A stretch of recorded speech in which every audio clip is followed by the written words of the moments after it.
கேரள மாநிலம் எர்ணாகுளம் அருகே கோதலமங்கலம் பகுதியில் கிணற்றில் யானை ஒன்று தவறி விழுந்த நிலையில் யானை பத்திரமாக மீட்கப்பட்டிருக்கிறது.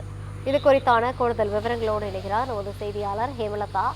வணக்கம் ஹேமலதா, கூடுதல் விவரங்களை பதிவு செய்யலாம். வணக்கம் ரவீனா. கேரள மாநிலம் எர்ணாகுளம் மாவட்டத்தில் உள்ள கோதமங்கலம் அருகே உள்ளது கொட்டப்பாடி பகுதி. இந்த பகுதி பார்த்தீங்கன்னா வனப்பகுதியை ஒட்டி அமைந்துள்ள பகுதி. இங்க பார்த்தீங்கன்னா அடிக்கடி வனவிலங்குகள் உலா வருவது வழக்கம். இந்நிலையில பார்த்தீங்கன்னா வர்கீஸ் என்பவருக்கு சொந்தமான வீட்டில் வளாகத்தில் உள்ள கிணற்று பகுதியில இன்றைய அதிகாலை பார்த்தீங்கன்னா ஒரு காட்டு யானை வந்திருக்கு. அந்த காட்டு யானை தவறி அந்த கிணத்துல விழுந்திருக்கு.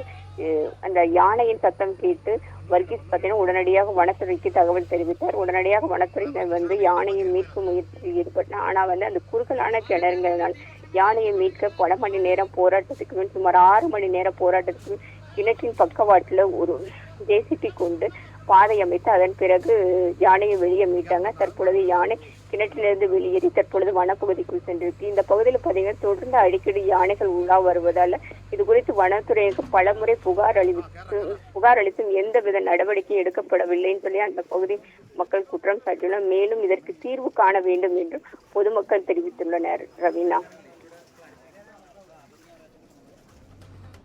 கூடுதல் விவரங்களை வழங்கியமைக்காக நன்றி ஹேமலதா.